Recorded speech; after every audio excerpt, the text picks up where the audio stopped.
Hi friends, எல்லாருக்கும் வணக்கம். எல்லோரும் எப்படி இருக்கீங்க? இன்றைக்கி நாள் உங்கள் எல்லாருக்குமே சிறப்பாக அமையணும். ஸோ இந்த விலாக் வந்து ஒரு ரேண்டமான டேயில் தான் ஸ்டார்ட் ஆகுது. சும்மா ஒரு க்ளீனிங் மாதிரி தான் அன்றைக்கி பண்ணிகிட்டு இருந்தேன். ஸ்டோர் ரூம் ரொம்பவே மெஸ்ஸி ஆயிடுச்சு. யூஸ்வலாக நம்ம ஸ்டோர் ரூம்னாலே கொஞ்சம் தேவையில்லாத திங்ஸ் எல்லாம் அங்கே கொண்டு போய் வச்சுருவோம். அப்புறம் எக்ஸ்ட்ரா இருக்கிற திங்ஸ் எல்லாமே அங்கே தான் ஆர்கனைஸ் பண்ணி வச்சுருப்போம். ஆனால் அதுவே பார்த்திங்கன்னா கசகசன்னு ஆகி அதுவே பார்க்க முடியாத ஒரு நிலமையில இருந்துச்சு. அது எல்லாத்தையும் க்ளீன் பண்ணி அரேஞ்ச் பண்ணி வச்சுட்டு இருந்தேன். பொங்கல் டைமில் தான் டீப் க்ளீனிங்லாம் போகும். முக்கியமாக இந்த ஸ்டோர் ரூமில் மேலே இருக்கிற பாத்திரம்லாம் எடுத்து வாஷ் பண்ணி எல்லாம் ஒழுங்காக அரேஞ்ச் பண்ணி வைப்போம். ஸோ பொங்கலுக்கு நம்ம கொஞ்ச நாள் முன்னாடி டீப் க்ளீனிங்லாம் கொஞ்சம் கொஞ்சமாக ஸ்டார்ட் பண்ணியாச்சுங்க. இந்த விலாகில் வந்து பொங்கல் வீடியோ எதுவுமே வராது. பொங்கல் விலாக் சீக்கிரமே அப்லோட் பண்ணுறேன். இது வந்து பொங்கலுக்கு முன்னாடி பசங்களுக்கு ஒரு லீவ் வந்துச்சு. ஒரு 1 வீக் லீவ் வந்துச்சு. ஸ்கூல் லீவ் விட்டுருந்தாங்க. அந்த டைமில் ஒரு ஃபேமிலி ட்ரிப் மாதிரி பிளான் பண்ணி வச்சுருந்தோம். ஸோ அந்த ட்ரிப்புக்கு கிளம்புறதுக்கு முன்னாடியே க்ளீனிங் வேலையெல்லாம் முடிச்சுட்டு கிளம்பிட்டோம்னா வந்ததுக்கப்புறம் க்ளீனிங் வேலையெல்லாம் பெருசாக இருக்காது அப்படின்னு சொல்லிட்டு கொஞ்சம் கொஞ்சமாக எல்லா வேலையும் முடிச்சுட்டு தான் நாங்கள் கிளம்புனோம். எங்கே கிளம்புனோம் அப்படின்னா, எனக்கு ரொம்ப வருஷம் நான் வந்து அங்கே வளர்ந்து படித்த ஒரு ஊர் தான். தெரிஞ்சிருக்கும், நான் முன்னாடி நிறைய விலாக்ஸில் சொல்லியிருக்கேன். நான் நாகர்கோயிலில் தான் படித்தேன் அப்படின்னு சொல்லிட்டு. அந்த ஊருக்கு தான் போகலான்ட்டு கன்னியாகுமரி தான் பிளான் வச்சுக்கோங்களேன். கன்னியாகுமரி அப்புறம் அந்த சரௌண்டிங்கில் இருக்கிற ஏரியாலாம் சுற்றி பார்க்கலாம் அப்படின்ட்டு தான் பிளான் பண்ணி வச்சுருந்தோம். இது வந்து சடனாக ஒரு எதேச்சியாக பிளான் பண்ணதான். திருச்செந்தூர், ராமேஸ்வரம் அப்படி பிளான் பண்ணோம். அதுக்கப்புறம் வந்து அப்படியே சேஞ்ச் ஆயிடுச்சு. ஒரு 2-3 ஃபேமிலி சேர்ந்து போகிற மாதிரி தாங்க இருந்தது. ரொம்ப நல்லா இருந்தது. ஸோ இந்த விலாக் ஃபுல்லாகவே அந்த ட்ரிப்பை பற்றின விலாக் தான். நிறைய என்னோடய சைல்ட்ஹுட் மெமரிஸ் எல்லாமே அங்கே தான் இருக்கும். ஸோ நிறைய விஷயங்கள் இதில் நான் ஷேர் பண்ணியிருக்கேன். ஒரு க்ளோஸ் டு ஹார்ட் விலாக் மாதிரி தான் எனக்கு இருந்துச்சு. இதை நான் வந்து எப்படா எடிட் பண்ணி போடலாம் அப்படின்னு நினச்சிட்டு தான் இருந்தேன். ஒரு 10 டேஸாக ட்ரை பண்ணுறேன். ஒரு டைம் எடிட் பண்ணும்போதெல்லாம் ஏதாவது ஒரு எரர் வரும். இந்த ஃபைல்ஸ் வந்து இம்போர்ட் பண்ணும்போது ஏதாச்சும் ஒரு எரர் வரும். இப்படியே தான் டிலே ஆகிட்டே இருந்துச்சு. அதனால இந்த விலாக் இவ்வளோ டிலே ஆனதுக்கு ரீசனே. இடையில கூட நினச்சேன், பொங்கல் விலாக் வேணால் பேசாமல் போட்டுக்கலாம், இதை விட்டுறலாம் அப்படின்னு நினச்சேன். ஏன்னா அந்தளவுக்கு இது வந்து ஃபைல்ஸ் அப்பப்போ ஏதாவது ஒரு பிரச்சனை பண்ணிகிட்டே இருந்துச்சு. ஒரு வழியாக இப்போ எடிட் பண்ணி உங்கள் கூட நான் ஷேர் பண்ணுறேன். இது ஒரு ஹாப்பியான மெமரிஸ் எல்லாம் நிறைஞ்ச ஒரு விலாகாக தான் இருக்கும். அண்ட் இன்னும் ஒரு சில விஷயங்களும் இதில் நான் ஷேர் பண்ணியிருக்கேன்.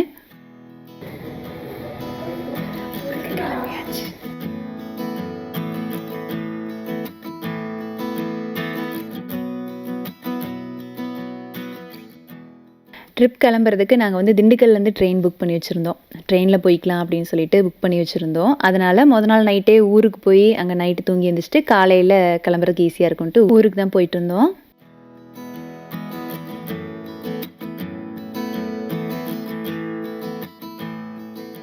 பார்த்தீங்கன்னா 8:35 இவ்வளோ நேரம் ஆச்சு கிளம்புறதுக்கு. போகிறப்போ பையன் சின்ன பசிக்குதுன்னு சொன்னான், மித்து. 2 பேருமே சாப்பிட்டு தான் வந்தாங்க. இப்போ இங்கே வந்து ஸ்நாக்ஸ் வேணும்னு கேட்டான்ட்டு இந்த பேக்கரியில் நிப்பாட்டிருக்கோம். இது பாருங்க, ஒரு மாதிரி புகை மூட்டமாக இருக்குது. நான் கூட என் ஃபோன் லென்ஸை வந்து தொடச்சி பார்க்குறது ஒரு மாதிரி வெள்ளை அடித்த மாதிரி இருக்கே அப்படின்ட்டு. பட் பனிங்க, அவ்வளோ பனி. வெளியில் இப்போ கிளைமேட் வந்து, அதாவது வெதர் எவ்வளோ டிகிரினா 24 டிகிரி செல்சியஸ் தான். இங்கே பாருங்களேன், 24 டிகிரி செல்சியஸ் தான் வெளியே வெதர் இப்போ. எனக்கு எப்படின்னா, எங்கேயுமே ட்ரிப் போக வேண்டாம், அப்படியே ஊருக்கு போய் என்னை விட்டுருங்க. அங்கே நல்லா நான் வந்து தூங்கி எழுந்திரிச்சு நான் பேசாமல் அங்கே இருந்துக்கிறேன், நீங்கள் வேணால் ட்ரிப் போயிட்டு வாங்க அப்படின்னு சொன்னேன். பசங்க நீ இல்லாமலாம் போக முடியாது, கிளம்ப முதல்ல அப்படின்ட்டு ரொம்ப ஆர்வமாக இருக்காங்க 2 பேருமே. எனக்கு இப்போ தான் ஆசையாக இருக்குது. எப்படின்னா, ஐயோ நாகர்கோவில் போக போகிறோம் அப்படின்ட்டு ரொம்ப ஆசையாக இருக்குது. ஏன்னா 10 இயர்ஸ் ஆச்சுங்க நான் நாகர்கோவில் போய். 10 வருஷம் ஆச்சு. ஆனால் எனக்கு என்னமோ தெரியல, என் ஃப்ரெண்டு வந்து கூப்பிட்டுட்டே இருப்பா, வா நாகர்கோவில் வா வான்னு கூப்பிட்டுட்டே இருப்பா.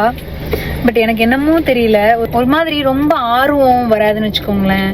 என் ஃப்ரெண்ட்ஸ் எல்லாரும் அங்கே இருந்தாலுமே எனக்கு வந்து பர்சனலாக ஒரு மாதிரி உள்ளுக்குள்ளே ஏதோ ஒரு இனம் புரியாத ஒரு சம்திங், அது சொல்ல முடியல.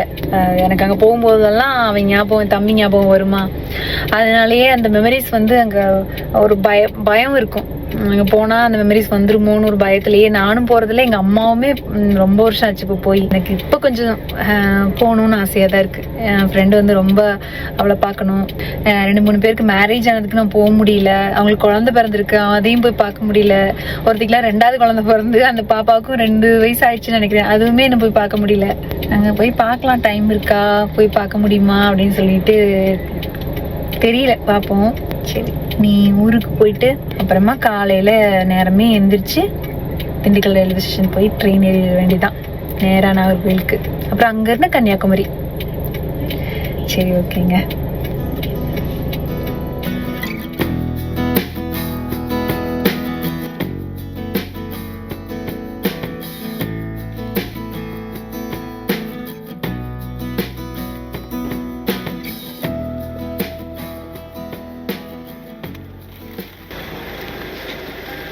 என்னப்பா ஊட்டியில் இருக்கீங்களா? சொட்ரு குல்லா வீட்டுக்குள்ள தாப்பா, வெளியே தான் போட்டு தான்.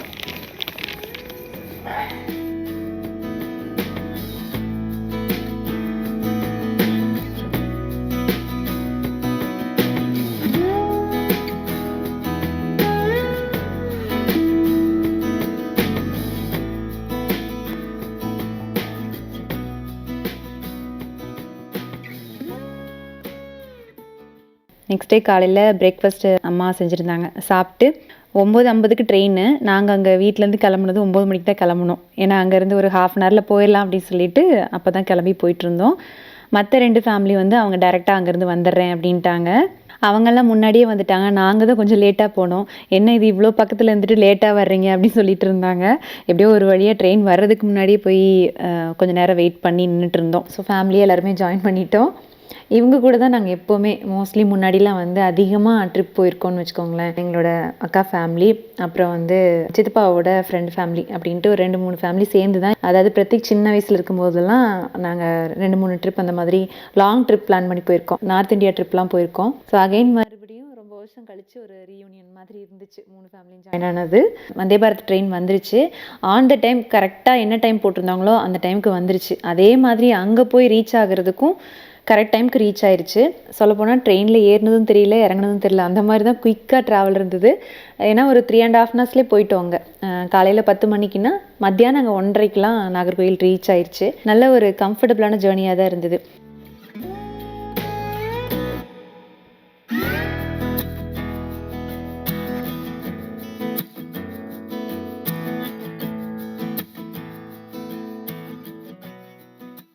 வந்தே பாரத்துக்கு டிக்கெட் போடும்போதே நமக்கு ஃபுட்டு வேணும்னாலும் அந்த ஆப்ஷன் கிளிக் பண்ணி நம்ம டிக்கெட் புக் பண்ணிக்கலாம். ஆனால் நாங்கள் புக் பண்ணும்போது ஃபுட்டு வேண்டான்னு நினச்சோம். அதுக்கப்புறமா மத்தியானம் அங்கே போய் ரீச் ஆனதுமே தொடர்ந்து அப்படியே கன்னியாகுமரி போகிற மாதிரி இருந்துச்சு. சரி, லஞ்சுக்கு நீ எங்கேயாவது ஒரு பக்கம் நிப்பாட்டி சாப்பிடாட்டி என்ன அப்படின்ட்டு ட்ரெயின்லேயே மறுபடியும் நாங்கள் தனியாக ஃபுட்டு வேணும்னு கேட்டு வாங்கி சாப்பிட்டோம். ஃபுட்டு வந்து ஓரளவுக்கு தான் இருந்தது. ரொம்ப ரொம்ப மோசம்னு சொல்ல முடியாது, ரொம்ப சூப்பர்னு சொல்ல முடியாது, ஓரளவுக்கு தான் இருந்தது.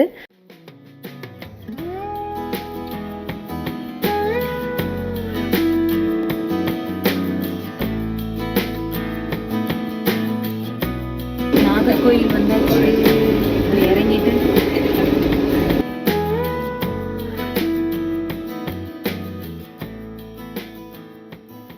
எனக்கு நாகர்கோயில் ரயில்வே ஸ்டேஷன் வந்து இறங்குனதுமே அந்த போர்டு பார்த்ததுமே அப்பா எவ்வளோ நாளாச்சு இந்த ஸ்டேஷன் பார்த்து அப்படிங்கிற மாதிரி தான் இருந்துச்சு. ஏன்னா சின்ன வயசில் அம்மா அப்பா தம்பி எல்லாருமே நாங்கள் ஊருக்கு வர்றதுக்கு ட்ரெயினில் தான் போவோம். காலையில் ட்ரெயின் ஏறினோம் அப்படின்னா மத்தியானம் ஒரு 3-3:30 அந்த டைமுக்கு தான் திண்டுக்கல் வந்து ரீச் ஆகும். நல்லா பேசஞ்சர் ட்ரெயின்கிறனால கூட்டமாகவும் இருக்கும். போகிறப்ப அந்த சமோசா, வடை, டீ அது இதுன்னு வாங்கி சாப்பிட்டே போவோம். அதெல்லாம் ஜாலியாக தான் இருக்குது. இப்போல்லாம் நினச்சி பார்க்குறப்போ ரொம்ப ஹாப்பியான ஒரு மூமெண்ட்ஸ் மாதிரி தான் தோணும். அப்பப்போ நாகர்கோயில் ரயில்வே ஸ்டேஷன்லேருந்து கன்னியாகுமரி போகிறதுக்கு ஒரு வேன் புக் பண்ணி வச்சுருந்தோம். ஸோ வேனில் ஏறி கன்னியாகுமரி போயாச்சு. அங்கே போனதுமே ரூமும் முன்னாடி புக் பண்ணியாச்சு. கன்னியாகுமரியில் என்னோடய பெஸ்ட் ஃப்ரெண்ட் இருக்கா. ஸோ அவளோட ஹஸ்பண்ட் அந்த அண்ணா தான் வந்து ரூம் புக் பண்ணி வச்சுருந்தாங்க. இல்லைன்னா கண்டிப்பாக ரூம் கிடச்சிருக்காது. ஏன்னா அவ்வளோ திறக்காக இருந்துச்சுங்க. அந்த அண்ணாவும் சொன்னாங்க, ஏமக்கா இந்த டைமில் வர்ற அப்படின்ட்டு. ஏன்னா ஐயப்ப பக்தர்கள் கூட்டம், அதுவும் இல்லாமல் ஸ்கூல் லீவ் டைம் வேறு, பயங்கர திறக்காக இருக்கும் அப்படின்னு சொன்னாங்க. நாங்கள்லாம் சின்ன வயசில் வரும்போது இவ்வளோ கூட்டத்தை நான் பார்த்ததே கிடையாது நிஜமா. அண்ட் இது தாங்க என்னோடய பெஸ்ட் ஃப்ரெண்ட் சுகந்தா. வீடியோவில் வரவே மாட்டேன்னு சொல்லிட்டு இருந்தா. அப்புறம் அப்படியே கொஞ்சம் கொஞ்சமாக அடாப்ட் ஆகி வீடியோவில் அவளே வந்து கடைசியாக பாய் ஹாய்ன்னு சொல்ல ஆரம்பிச்சிட்டா. ஸோ அந்த மாதிரி ரொம்ப நாள் கழித்து இவ்வளோ மீட் பண்ண போகிறோங்கிற சந்தோஷம் தான் எனக்கு பயங்கரமாக இருந்தது. ஏன்னா கன்னியாகுமரி நான் நிறைய டைம் போயிருக்கேன். நாகர்கோயில் ஃபுல்லாக சுற்றாத ஏரியா இல்லை. எனக்கு அதெல்லாம் பார்க்குறத விட என் ஃப்ரெண்டை பார்க்க போகிறோங்கிற சந்தோஷம் தான் எனக்கு பயங்கரமாக இருந்தது. அவளை மீட் பண்ண போகிறோமே அப்படின்ட்டு அவளும் சொல்லிக்கிட்டே இருந்தா. ஃபைனலி வந்து எப்படியோ நம்பவே இல்லை. நான் வர்றேன்னு சொல்லும்போது அவள் நம்பவே இல்லை. உண்மையாக சொல்கிற, பொய் தானே சொல்கிற அப்படின்ட்டு இருந்தா. அங்கே போனதுக்கப்புறமா தான் அவளுக்கு நம்பிக்கையே வந்துச்சு. சங்கி உண்மையாகவே வந்துட்டியா அப்படின்னு கேட்டால். ஸோ எங்களுக்கு ரொம்ப ஹாப்பியாக இருந்துச்சு. அங்கே முன்னாடியே வந்து ஆன்லைன் புக்கிங் பண்ணியிருந்தோம் போட்டிங்க்கு. ஒரு 3:30 to 4 அந்த டைமுக்கு நாங்கள் வந்து ஆன்லைன் புக்கிங் பண்ணியிருந்தோம். அதுவுமே டேரெக்டாக வந்து பார்த்ததுக்கப்புறம் தெரிஞ்சு ஆன்லைன் புக் பண்ணவங்களே ஒரு வரிசை பெரிய க்யூ நின்றுட்டு இருந்துச்சு. அதை விட ஒரு பெரிய க்யூ என்னென்னா டேரெக்டாக போய் டிக்கெட் எடுக்கிறவங்க வரிசை தான் பெரிய வரிசையாக நின்றுட்டு இருந்துச்சு. ஏன்னா அவ்வளோ கூட்டம். இந்த ஆன்லைன் புக்கிங் விஷயமே முன்னாடிலாம் நாங்கள் பண்ணதில்லை. இப்போ தான் நான் வந்து புதுசாக பார்க்குறேன். ஸோ அதனால் எனக்கு ஒரு சில விஷயங்கள் மட்டும் கொஞ்சம் புதுசாக இருந்துச்சு கன்னியாகுமரியில். அங்கே போய் விவேகானந்தர் பாறை, அப்புறம் திருவள்ளுவர் சிலை அதெல்லாம் பார்க்குறதுக்கு போயிருந்தோம். விவேகானந்தர் பாறையிலேருந்து திருவள்ளுவர் சிலைக்கு கிளாஸ் பிரிட்ஜ் மாதிரி போட்டிருந்தாங்க. அதெல்லாம் முன்னாடி இல்லை, இப்போ வந்தது தான். அதுவுமே எனக்கு புதுசாக தான் இருந்துச்சு. அப்போல்லாம் வந்து விவேகானந்தர் பாறையிலேருந்து திருவள்ளுவர் சிலைக்கு போகிறதுக்கு ஒரு போட் தனியாக கூட்டிகிட்டு போவாங்க. இப்போ கிளாஸ் பிரிட்ஜ் போட்டதுனால ஈஸியாக தான் இருந்துச்சு போய் பார்க்குறதுக்கு. அதுவுமே குட்டீஸ்லாம் பார்த்து நல்லா என்ஜாய் பண்ணிட்டு தான் வந்தாங்க. நானும் என் ஃப்ரெண்டு பழைய கதையெல்லாம் பேசிட்டு தனி உலகத்தில் இருந்தோம் அப்படின்னு தான் சொல்லணும். எல்லாரும் கூட இருந்தாலும் எங்களுக்கு நாங்கள் 2 பேர் மட்டும் எதையோ பேசிக்கிட்டு நாங்கள் பாட்டுக்கு சுற்றிட்டு இருந்தோம். ஃபேமிலியில் யாருமே எங்களை கண்டுக்கவே இல்லை. ஏதோ ரொம்ப நாள் கழிச்சு 2 ஃப்ரெண்ட்ஸ் சேர்ந்துருக்காங்க அப்படின்னு சொல்லிட்டு யாருமே எங்களை டிஸ்டர்ப் பண்ணவே இல்லை. அவங்க பாட்டுக்கு அவங்க சுற்றிட்டு இருந்தாங்க, நாங்கள் பாட்டுக்கு சுற்றிட்டு இருந்தோம். எனக்கு வந்து ஒரு 5 வயசாக இருக்கும்போது நாகர்கோவில் போனது. அதுக்கப்புறம் +2 படிக்கிற வரைக்கும் நான் நாகர்கோவிலில் தான் இருந்தேன். அம்மா அப்பா அதை விட ஜாஸ்தி வருஷம் அங்கே இருந்திருப்பாங்க. இப்போவும் அப்பா அடிக்கடி நாகர்கோவில் போயிட்டு வந்துட்டு தான் இருக்காங்க. அதனால் ஸ்கூல் டேஸில் ரொம்ப வருஷம் சுகந்தா என் கூட ட்ராவல் பண்ணியிருக்கா அப்படிங்கிறனால ரொம்ப வருஷத்து ஃப்ரெண்ட்ஷிப் இது. இன்னும் 2-3 பேரும் எங்கள் குரூப்பில் உண்டு. அவங்க எல்லாம் ஒரு பக்கம் அப்படியே மேரேஜ் ஆச்சு, குழந்தைங்களானாங்க. அப்படியே கொஞ்சம் கொஞ்சம் டிஸ்டன்ஸ் ஆயிடுச்சு. ஆனாலும் 2-3 பேரோட இன்னும் நான் டச்சில் தான் இருக்கேன். பட் இன்னும் அப்படியே முன்னாடி எப்படி இருந்தோமோ அதே மாதிரி தான் இப்போ வரைக்கும் அந்த க்ளோஸ் மாறவே இல்லை.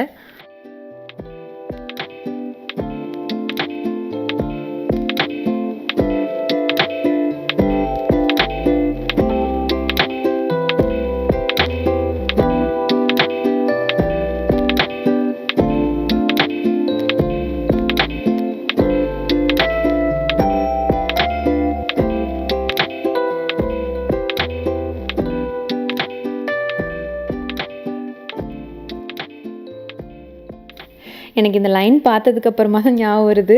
நாங்கள் ஆக்சுவலாக அங்கேருந்து விவேகானந்தர் பாறை வரும்போது கூட அவ்வளோ ஒரு கஷ்டம் இல்லை, ஈஸியாக அந்த மாதிரி தான் இருந்துச்சு. திருப்பி ரிட்டன் போகும்போது தான் அந்த லைன் பார்த்துட்டு மிரண்டுட்டோம். ஏன்னா அவ்வளோ பெரிய லைனுங்க, சரி கூட்டம். எப்படியோ அந்த லைனில் நின்று க்யூவில் நின்று அப்படியே வந்தாச்சு. ஒரு வழியாக ரிட்டன் வந்துட்டோம். பசங்கள்லாம் செம்ம டயர்டாயிட்டாங்க. வேறு எதுவுமே சுற்றி பார்க்க வேண்டாங்கிற லெவலுக்கு டயர்டாயிட்டாங்க. சரி ஓகே, ரூமுக்கு போகிறதுக்கு முன்னாடி ஏதாவது சாப்பிட்டு போய்க்கலான்ட்டு கடை வீதிக்குள்ளே போனோம். அங்கே வந்து ஃப்ரெண்டோட ஷாப்பும் அங்கே தான் இருந்தது. அப்படிங்கிறனால அங்கே போய் பக்கத்தில் வந்து வாழைக்காய் பஜ்ஜி, மிளகா பஜ்ஜியெல்லாம் சுட சுட போட்டுட்டு இருந்தாங்க. அதுவும் 2 வாங்கி சாப்பிட்டு அப்புறம் அப்படியே கொஞ்சம் நேரம் கடை வீதிக்குள்ளே சுற்றிட்டு இருந்தோம். அதுக்கப்புறம் ஒரு ஹோட்டல் போய் சிம்பிளாக ஒரு டிஃபன் சாப்பிட்டுக்கலான்னு சாப்பிட்டோம். தென் மறுபடியும் வந்து பீச்சில் கால் நனைச்சிட்டு போகாமல் எப்படி அப்படின்ட்டு பீச்சில் வந்து கால் நனைச்சிட்டு ரொம்ப நேரம் அப்படியே அங்கேயே சுற்றிட்டு இருந்துட்டு அதுக்கப்புறமா தான் ரூமுக்கு போனோம். ஒரு 9 மணி அந்த டைம் தான் ரூமுக்கு போயிருப்போம்னு நினைக்கிறேன். எங்களுக்கு வந்து ஊரில் இருந்தப்போ அப்புறம் பொள்ளாச்சியில் கூட நல்ல பனி குளிர் ஜாஸ்தியாக இருந்த மாதிரி இருந்துச்சு. பட் கன்னியாகுமரியில் அவ்வளோ குளிர் தெரியாத மாதிரி தான் இருந்தது. அதுவும் பகலில் டே டைமில் கொஞ்சம் வெயில் சூடு அதிகமாக தான் இருந்துச்சு. அங்கே ரூம் போனதுமே அப்படியே படுத்துடலாம் அப்படின்னு தான் தோணுச்சு. ஏன்னா அவ்வளோ டயர்டாக இருந்தது. டயர்ட்னாலேயே வெளியில் கொஞ்சம் சாப்பிட்டேன்னு வச்சுக்கோங்களேன். இல்லைனா கண்டிப்பாக நான் சாப்பிட்ருக்க மாட்டேன். ஏன்னா என் ஃப்ரெண்டு வந்து எனக்காக இது செஞ்சு கொண்டு வந்திருந்தா. மீன் குழம்பு, அப்புறம் ஃபிஷ் ஃப்ரை, குலாப் ஜாமுன் இதெல்லாம் எனக்கு பிடிக்கும் அப்படின்னு சொல்லிட்டு அவள் வரும்போதே செஞ்சு எடுத்துகிட்டு வந்திருந்தா. சங்கீனி இதை வந்து சாப்பிட்ணும் அப்படின்ட்டு. எங்களுக்கு அங்கே போகிற அவசரத்தில் டிக்கெட்லாம் புக் பண்ணி வச்சுருந்தோம். அப்படிங்கிறனால சாப்பிட முடியல. திருப்பி ரிட்டன் வரும்போதும் எதுவுமே சாப்பிட வேண்டாம் வெளியில், இங்கே வந்து அவளோட சாப்பாடு சாப்பிட்லான்னு தான் நினச்சிட்டு இருந்தேன். ஆனால் ரொம்ப பசி ஆயிடுச்சு. அதனால தான் வெளியில் கொஞ்சம் சாப்பிட்டேன். மறுபடியும் அவள் செஞ்சு கொண்டு வந்ததை பார்த்ததும் டெம்ட் ஆச்சு. ஆனால் உண்மையாகவே அன்றைக்கி தான் நான் அதிகமாக சாப்பிட்ருப்பேன்னு சொல்லணும். அவ்வளோ டேஸ்டியாக இருந்துச்சு. மீன் குழம்பு, மீன் வறுவல் எல்லாமே அவ்வளோ நல்லா செஞ்சுருந்தா. அவளை சாப்பிட சொன்னதுக்கு ஒரு வாய் கூட சாப்பிட மாட்டேன்ட்டா. பசியே இல்லை, நீ சாப்பிடுன்ட்டு சாப்பிடவே மாட்டேன்ட்டா. சுகந்தாவோட அம்மாவும் சூப்பராக மீன் குழம்பு வைப்பாங்க. அவங்க கையிலே நான் நிறைய டைம் சாப்பிட்ருக்கேன். ஏன்னா இருந்தாலும் நாகர்கோவில் மீன் குழம்புக்கு ஒரு தனி ருசி உண்டு. அது சாப்பிட்டு பார்த்தவங்களுக்கு கண்டிப்பாக அந்த டேஸ்ட் மறக்கவே மறக்காது. நான் அதனால் இப்போவும் பார்த்தீங்கன்னா அடிக்கடி நாகர்கோவில் ஸ்டைலில் தான் மீன் குழம்பு வைப்பேன். ஏன்னா எனக்கு அது ரொம்ப பிடிக்கும். அப்படிங்கிறனால இதுக்கப்புறம் அடுத்த நாள் காலையில் பீச் பக்கத்தில் சன்ரைஸ் ஆனதை பார்க்குறதுக்கு தான் அவ்வளோ கூட்டம் நின்றுட்டு இருந்துச்சு. நாங்கள் காலையில் போகல, ஹஸ்பண்ட் அப்புறம் அண்ணா சித்தப்பா எல்லோரும் போயிருந்தாங்க. அவங்க எடுத்துகிட்டு வந்த வீடியோ தான் அது, கொஞ்சம் ஆட் பண்ணியிருந்தேன். அப்புறம் ரூம்லேயே வெளியே பால்கனி மாதிரி இருக்கு இல்லையா, அதில் வந்து நின்று நாங்கள் சன்ரைஸ் பார்த்தோம். அதுலேயே சூப்பராக தெரிஞ்சுச்சு. ஆனால் எப்போவுமே கடல்லேருந்து ஒட்டி அப்படியே சூரியன் உதிக்கிற மாதிரி இருக்கும். இந்த டைம் கொஞ்சம் மேகம்லாம் மூடிடுச்சுன்னு நினைக்கிறேன். அதனால் இந்த மாதிரி தான் சன்ரைஸ் ஆச்சு. நமக்கு இந்த ரூமோட பால்கனியில் நின்று பார்த்தாலும் அழகாக விவேகானந்தர் பாறை, திருவள்ளுவர் சிலையெல்லாம் சூப்பராக தெரிஞ்சிச்சு. வந்தோடனே நாங்கள் அதை தான் பார்த்தோம். ரூம்குள்ளே என்ட்ரு ஆனதுமே நாங்கள் அதை தான் பார்த்தோம். சூப்பராக இருக்கே வியூ அப்படின்ட்டு. அந்த கடலில் அப்படியே அதை அந்த வியூ பார்க்கவே அவ்வளோ அழகாக இருந்தது.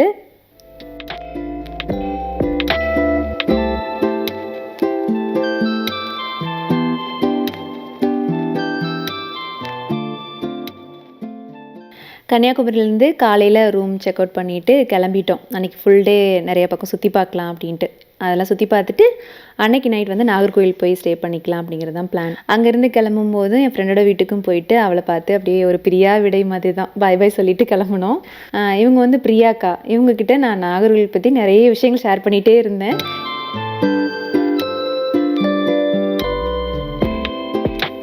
அப்புறம் முன்னாடியே நாங்கள் வந்து சுசீந்திரம் கோயில் போகணும்னு சொல்லிட்டு பேசி வச்சுருந்தோம். அதே மாதிரி சுசீந்திரம் கோயிலுக்கு தான் போயிருந்தோம்.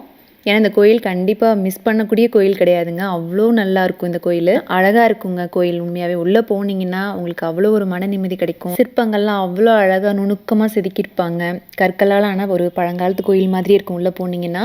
அப்புறம் சுதாக்கா, பிரியாக்கா அவங்க எல்லாருக்குமே இந்த கோயில் ஃபஸ்ட் டைம் அப்படிங்கிறனால அவங்களுக்குமே இந்த கோயில் ரொம்ப பிடிச்சிருந்துச்சி. சின்ன வயசில் நான், அம்மா, அப்பா, தம்பி அடிக்கடி இந்த கோயிலுக்கு வருவோம். அதே மாதிரி இன்னொரு ஃபேமிலி, அத்தை ஃபேமிலியும் வருவாங்க. எல்லோரும் சேர்ந்து வரும்போது இன்னும் சூப்பராக இருக்கும் இந்த கோயிலில். தேரோட்டமும் நடக்கும் இங்கே. இதுதான் அந்த தேர். ஸோ இதை வச்சு தேரோட்டம்லாம் நல்ல பிரம்மாண்டமாக நடக்கும் இங்கே. கோயிலோட வெளியில் மட்டும்தான் நான் வீடியோவில் காமிச்சிருக்கேன். உள்ளே எதுவுமே வீடியோ வந்து அலோடு இல்லைன்னு நினைக்கிறேன். ஸோ அதனால் நேரில் வந்து பாருங்கள். ரொம்ப அழகான கோயில் தான் இது. இந்த சரௌண்டிங்கில் ஏதாவது ட்ரிப் பிளான் பண்ணுறீங்க அப்படின்னா, அதாவது கன்னியாகுமரி, நாகர்கோவில் இந்த மாதிரி ஏதாவது ட்ரிப் பிளான் பண்ணுறீங்கன்னா இந்த கோயில் ஒரு மஸ்ட் விசிட் டெம்பிள் அப்படின்னு தான் சொல்லுவேன். அன்றைக்கி ஃபுல் டே என்ன பிளான் அப்படின்னா, காலையில் கோயில் போகிறது, அதுக்கப்புறம் பத்மநாபபுரம் பேலஸ், தென் அப்புறம் திருப்பரப்பு அருவி, அதுக்கப்புறம் டைம் இருந்துச்சுன்னா தொட்டில் பாலமும் போகலாம் அப்படின்னு நினச்சோம். பட் இந்த ட்ரிப்பில் வந்து தொட்டில் பாலம் மட்டும் மிஸ் ஆயிடுச்சு. ஏன்னா திருப்பரப்பு போயிட்டே எங்களுக்கு ரொம்ப லேட் ஆயிடுச்சு. அதனால் அது மட்டும் மிஸ் ஆயிடுச்சு. ஸோ போகிற வழியில் பத்மநாபபுரம் பேலஸ் போகிறதுக்கு முன்னாடி லஞ்ச் சாப்பிட்டு அதுக்கப்புறமா தான் போனோம். நான் வந்து பத்மநாபபுரம் பேலஸ் பார்த்திங்கன்னா இதுதான் ஃபஸ்ட் டைம் போகிறேன். இதுக்கு முன்னாடி நாங்கள் போனதே இல்லை. ஸோ இங்கேயே இருந்திருந்தாலுமே அந்த ஒன்று மட்டும் இது வரைக்கும் போய் பார்த்ததே கிடையாது. இந்த டைம் தான் எல்லோரும் சேர்ந்து போயிருந்தோம். நல்ல கூட்டம். அங்கேயுமே கூட்டம் தாங்க. ஆக்சுவலாக அந்த டைம் நாங்கள் போனப்போ எங்கெல்லாம் போகணும்னு நினச்சோம் அங்கெல்லாம் எல்லாமே செம்ம கூட்டம். ஏன்னா லீவ் டைம் இல்லைங்களா, அதனாலேயே க்ரௌட் ஜாஸ்தியாக தான் இருந்துச்சு எல்லா பக்கமுமே. இங்கேயுமே உள்ள வீடியோஸ்லாம் எடுக்கிறதுக்கு அலோட் கிடையாது. ஜஸ்ட் ஃபோட்டோஸ் வேணால் எடுத்துக்கலாம் அந்த மாதிரி போட்டிருந்தாங்க. அதனால் சும்மா வெளியில் நான் அவுட்டர் ஏரியா மட்டும்தான் காமிச்சிருக்கேன் வீடியோவில். உள்ளே போய் பார்த்தப்போ ரொம்ப நல்லா இருந்துச்சுங்க. அந்த காலத்தில் அரசர்கள் அவங்களுடைய ரூம், அப்புறம் அவங்களோட பேரவை, அதுக்கப்புறம் கிச்சன் இதெல்லாம் வந்து ரொம்ப இந்த மாதிரிலாம் இருந்திருக்குமா அப்படிங்கிற மாதிரி இருந்துச்சு. ஏன்னா நம்ம இப்போ இருக்கிற தொழில்நுட்பம்லாம் அப்போ கிடையாது இல்லையா. ஸோ அவங்களுடைய காலத்தில் எப்படி வச்சுருந்தாங்க அப்படிங்கிற மாதிரி நல்லா இருந்தது எல்லாமே பார்க்குறக்கு. அதுக்கப்புறம் அங்கே நாங்கள் திருப்பி கொஞ்ச நேரம் தான் அங்கே இருந்தோம். ஒரு 1 hour தான் உள்ளெல்லாம் சுற்றி பார்த்துட்டு வெளியே வந்துட்டோம். திருப்பரப்பு போகலாம் அப்படின்ட்டு. பாருங்கள், திருப்பரப்பு ஃபால்ஸ் போகிறதுக்கு முன்னாடி எவ்வளோ வண்டி அப்படியே டிராஃபிக் ஆகி நிற்கிதுன்ட்டு. அதுக்கப்புறம் உள்ளே என்ட்ரு ஆகிட்டோம். உள்ளே போனதும் நாங்கள் கூட்டத்தை பார்த்ததும் என்ன நினச்சோன்னா, அவ்வளோதான் இதிலெல்லாம் போய் குளிக்க முடியாது அப்படின்னு நினச்சிட்டு தான் உள்ளே போனோம்.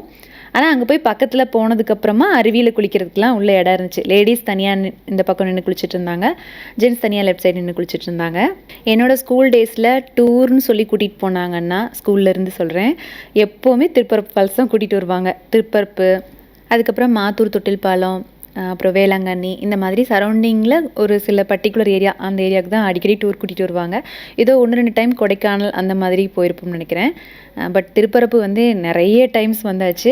இருந்தாலுமே கேப் ரொம்ப நாள் ஆயிடுச்சு இல்லைங்களா. ரொம்ப நாளுங்கிறது ரொம்ப வருஷம் ஆயிடுச்சு. 10 வருஷத்துக்கு மேலேயே இருக்கும் திருப்பரப்புலாம் வந்து. அதனால் எனக்கு இங்கே வந்ததுமே சரி குளிச்சே ஆகணும் அப்படிங்கிற மாதிரி இருந்துச்சு. ஏன்னா இந்த அருவியில் குளிச்சோன்னு வச்சுக்கோங்களேன், அது ஒரு ஃபீல் சூப்பராக இருக்கும். அதுவும் சுதாக்கா பொண்ணுலாம் வரவே மாட்டேன்ட்டாங்க. நாங்கள் தான் பிடிச்சி இழுத்துட்டு போனோம். இங்கே வந்துட்டு குளிக்காமல் போனால் எப்படி அப்படின்ட்டு அவங்களுக்கும் வந்து குளிச்சுட்டு திருப்பி போகிறதுக்கு மனசே வரல. அந்த மாதிரி ரொம்ப நேரம் நின்றுட்டு இருந்தோம் உள்ள அருவியில். எப்போவுமே இந்த திருப்பரப்பு, குற்றாலம், பாபநாசம் இங்கெல்லாம் போய் குளித்தோன்னு வச்சுக்கோங்களேன், அந்த அருவியில் குளித்தோம்னாலே நல்ல தூக்கம் வரும், பசி எடுக்கும். அதுவும் வந்து அதில் குளிச்சுட்டு வந்ததுக்கப்புறம் சூடாக எதாவது சாப்பிட்லாம்னு தோணும். வெளியில் வந்தோடனே இந்த போண்டா, பஜ்ஜி இதெல்லாம் வாங்கி சாப்பிட்டோம், டீ வாங்கி குடித்தோம்.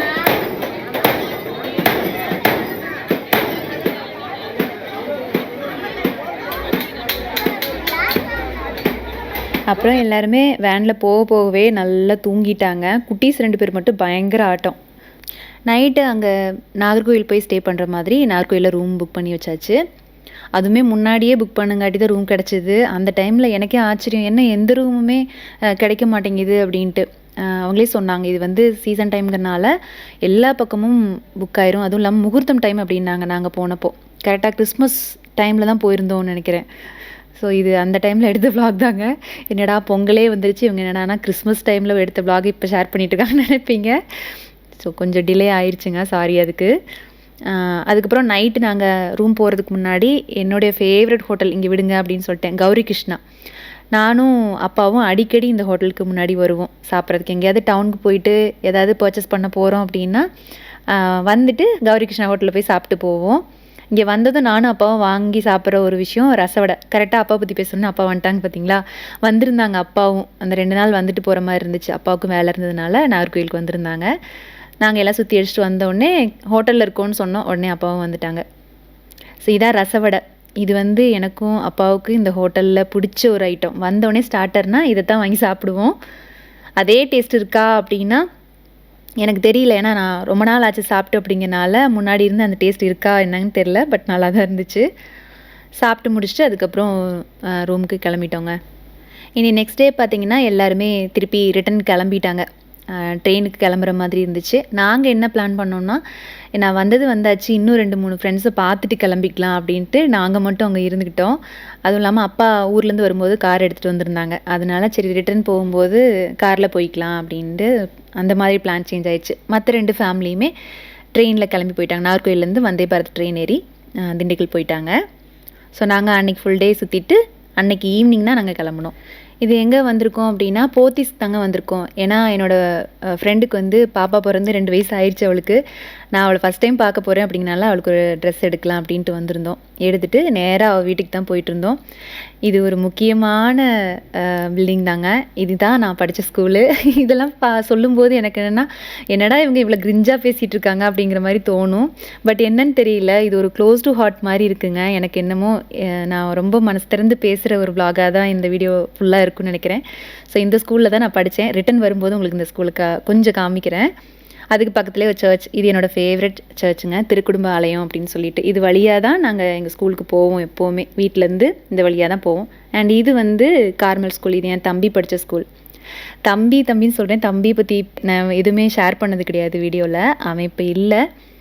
அவனுக்கு நாகர்கோயிலில் இருக்கும்போது அவனோட 13வது வயசில் ஒரு எலக்ட்ரிக் ஷாக் ஆக்சிடெண்ட் ஆச்சு. அதுலேருந்து அவன் கான்ஷியஸ் இல்லாமல் ஒரு 13 வருஷம் வந்து பெட் ரிடன் தான். இப்போ தான் கொஞ்சம் வருஷத்துக்கு முன்னாடி அவனோட 26வது வயசில் தவறுனான். எனக்கு இதெல்லாம் வந்து வீடியோவில் ஷேர் பண்ணலாமா வேணாமா அப்படின்ட்டு நான் ரொம்ப நாளாகவே நிறைய விஷயங்கள் வீடியோவில் வந்து சொல்கிறதில்ல. ஏன்னா ரொம்ப பர்சனல் விஷயங்களும் வந்து சோஷியல் மீடியாவில் ஷேர் பண்ண வேண்டாங்கிறதுல நான் ரொம்ப ஸ்ட்ராங்காகவும் இருக்கேன் முதல்ல இருந்தே.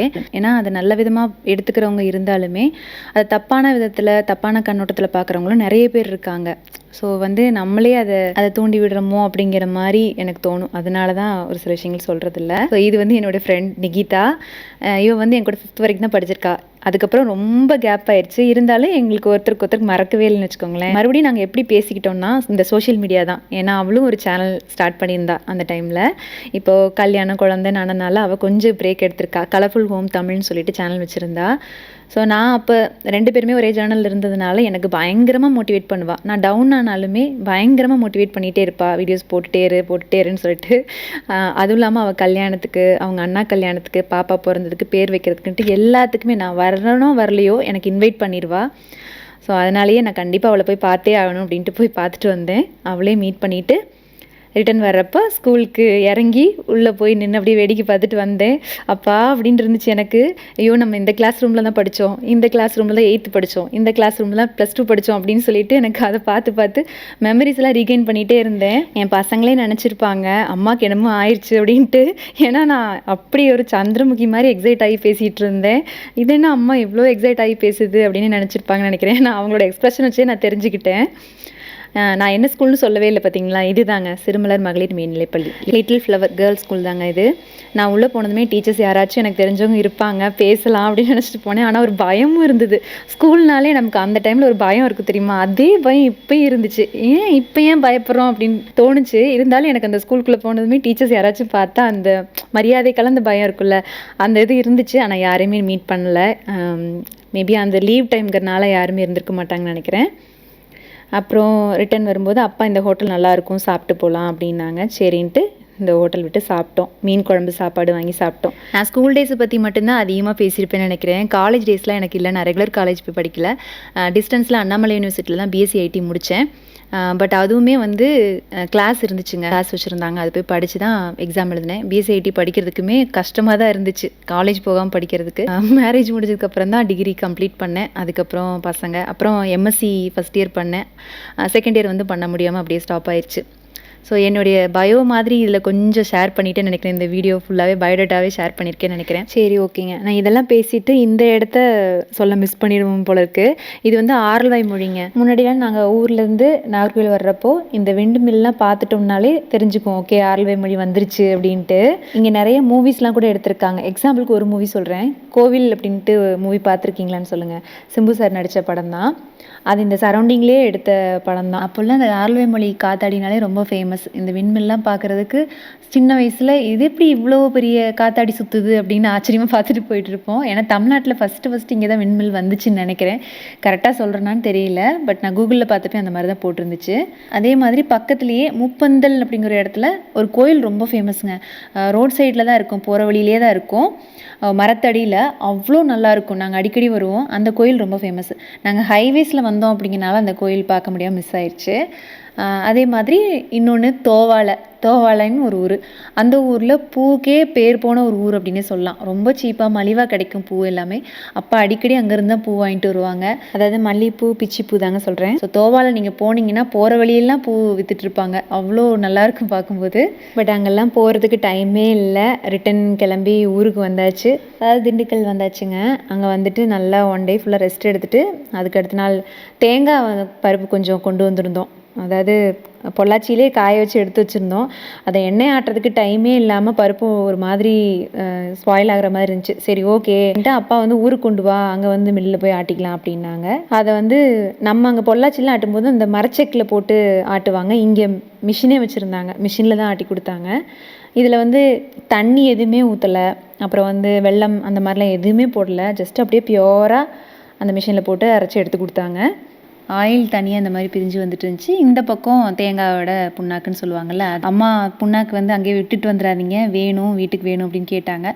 இது வந்து இந்த மாட்டுக்கெலாம் போடுவாங்க. அப்புறம் அம்மா என்னன்னாங்கன்னா உரத்தோடு மிக்ஸ் பண்ணி செடிக்கெலாம் போட்டோம்னா நல்லா செடி வளரும் அப்படின்னு சொல்லிட்டு இருந்தாங்க.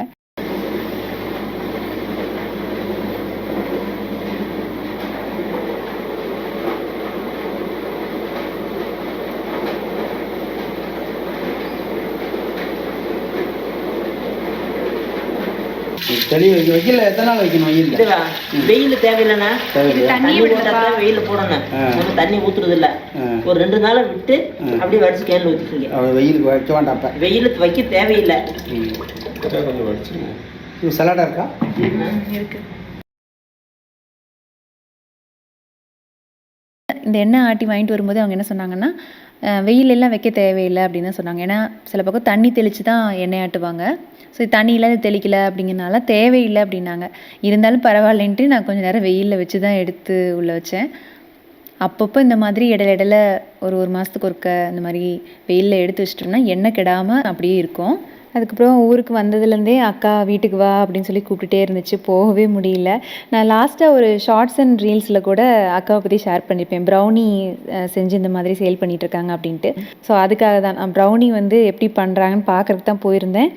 அதுவும் இல்லாமல் கொஞ்சம் வீடியோலாம் எடுக்கிறது எப்படி அப்படின்னு சொல்லிட்டு கைட் பண்ணு அப்படின்னு சொல்லிட்டு இருந்துச்சு. அதனால தான் செஞ்சு காமிச்சிட்டு இருந்தேன். ஒருத்தவங்க கூட சொன்னாங்க, ஏன் அக்காவை வந்துச்சு போச்சுன்னு சொல்கிறீங்கன்ட்டு. ஆக்சுவலாக சின்ன வயசுலேருந்தே வா போன்னு தான் கூப்பிட்டு பழக்கம். எனக்கு அக்கா வந்து என்னுடைய பெரியப்பாவோட 2வது பொண்ணுங்க. பெரியப்பாவுக்கு 3 பொண்ணுங்க. பெரிய அக்கா ஒன்று, அப்புறம் நடு அக்கா இந்த அக்கா தான் மயிலக்கா, 3வதாக கனி. இந்த மாதிரி 3 அக்காங்க இருக்காங்க எனக்கு. ஸோ அதனால் நான் வா போன்னு தான் கூப்பிட்டு பழக்கம். திடீர்னு வாங்க போங்கன்னு சொல்கிறதுக்கு வீடியோலையுமே வாய் வர மாட்டேங்குது. அக்கா வந்து குக்கீஸ் அதுக்கப்புறம் ப்ரௌனிலாம் சூப்பராக பண்ணும். அந்த டேஸ்ட் ரொம்ப பிடிச்சி போய் தான் நாங்கள் வந்து அந்த பேஜ் ஸ்டார்ட் பண்ணுக்கா அப்படின்னு சொல்லியிருந்தோம். ஸோ இன்ஸ்டாகிராமில் மயில் குக்கீஸ்ன்னு சொல்லிட்டு ஒரு பேஜ் ஒன்று இப்போ தான் ரீசெண்டாக தான் ஸ்டார்ட் பண்ணாங்க. அதனால் வீடியோஸ் வந்து இனிமே தான் கொஞ்சம் கொஞ்சமாக போட ஆரம்பிப்பாங்க. ஷார்ட்ஸ் அண்ட் ரீல்ஸில் ஷேர் பண்ணதை வச்சு நிறைய பேர் அவங்களுக்கு என்கொயரி பண்ணியிருக்கீங்க. ஸோ ரொம்ப ஹாப்பியாக இருந்துச்சு எனக்கு அது கேட்டதுமே. என்கொயரி மட்டும் இல்லாமல் நிறைய பேர் ஆர்டரும் கொடுத்ததா சொல்லுச்சு. அதுவும் இல்லாமல் அக்காவுக்கும் பயங்கர ஹாப்பி இந்த மாதிரி ஆர்டர் வருது அப்படின்ட்டு. அண்ட் ப்ரௌனிலேயே கோதுமை மாவு ராகி மாவுலாம் வச்சு ப்ரௌனி பண்ணோம். அதே டேஸ்ட்டில் தான் இருக்கும். குக்கீஸும் அதே மாதிரி தான், மல்டிக்ரெயின் குக்கீஸ் எல்லாம் எங்களுக்கு இது பிடிக்கும். அப்படிங்கிறனால நாங்கள் எப்போவாவது ஊருக்கு போனோம்னாலும் இல்லை அப்பா அங்கேருந்து வர மாதிரி இருந்தாலும் அக்கா கிட்டேருந்து வாங்கிட்டு வந்து கொடுப்பாங்க. அடுத்த நாள் காலையில் அக்காவும் வீட்டுக்கு வந்துருந்துச்சு நம்ம வீட்டுக்கு. நாங்கள் அன்றைக்கி வந்து சடனாக ஒரு பிளான் பண்ணியிருந்தோம். காலையில் தான் பிளான் பண்ணோம், மீனாட்சி அம்மன் கோயில் போயே ஆகணும் அப்படின்ட்டு, மதுரை மீனாட்சி அம்மன் கோயிலுக்கு. ஸோ கிளம்பிட்டோம். ரொம்ப நாள் ஆசைங்க, ரொம்ப வருஷத்தோட ஆசை. ஏன்னா நான் ஒரு டைம் கூட மதுரை மீனாட்சி அம்மன் கோயில் போனதே கிடையாது. எப்படியாச்சும் அந்த நியூ இயர்க்கு முன்னாடி போயிட்டு வந்துடணும்னு சொல்லிட்டு கிளம்பிட்டோம். ஆனால் நாங்கள் போகிறதுக்கு கொஞ்சம் டிலே ஆயிடுச்சு. அப்படிங்கிறனால 12 மணி 12:30க்கு நடை சாத்திடுவாங்க அப்படின்னு சொன்னாங்க. அதனால சரி நடை திறக்க விட்டு போய்க்கலாம், ஈவினிங் 4 மணிக்கு போய்க்கலாம் அப்படின்ட்டு இடைப்பட்ட நேரம் என்ன பண்ணோன்னா திருமலை நாயக்கர் பேலஸ் போயிருந்தோம். அப்புறம் மத்தியானம் லஞ்சுக்கு வேறு பக்கம் சாப்பிட போயிருந்தோம். அப்படியே கொஞ்சம் டைம் போயிடுச்சு. மதுரை மீனாட்சி அம்மன் கோயில் போய் ஒரு 1/2 அன் ஹவர் கொஞ்சம் வெளியிலே வெயிட் பண்ணிகிட்டு இருந்தோம்.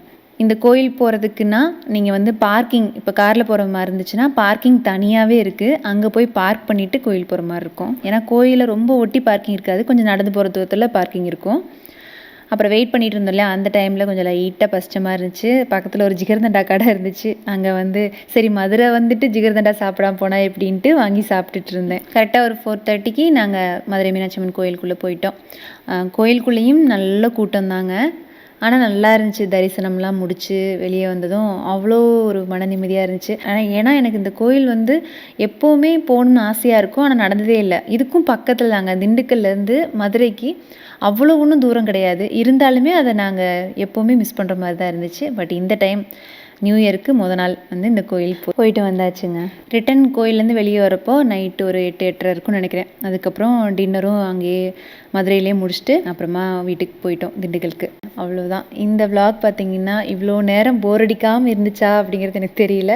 இருந்தாலும் ஓரளவுக்கு கொஞ்சம் என்ஜாய் பண்ணி பார்த்துருப்பீங்க அப்படி சொல்லி நம்புகிறேன். இந்த வீடியோ உங்களுக்கு பிடிச்சிருக்குன்னு தோணுச்சுன்னா வீடியோக்கு ஒரு லைக் கொடுங்க. உங்களை அடுத்ததாக இன்னொரு இன்ட்ரெஸ்டிங்கான வீடியோவில் சந்திக்கிறேன். தேங்க்யூ ஸோ மச் ஃபார் வாட்சிங் ஃப்ரெண்ட்ஸ். பை.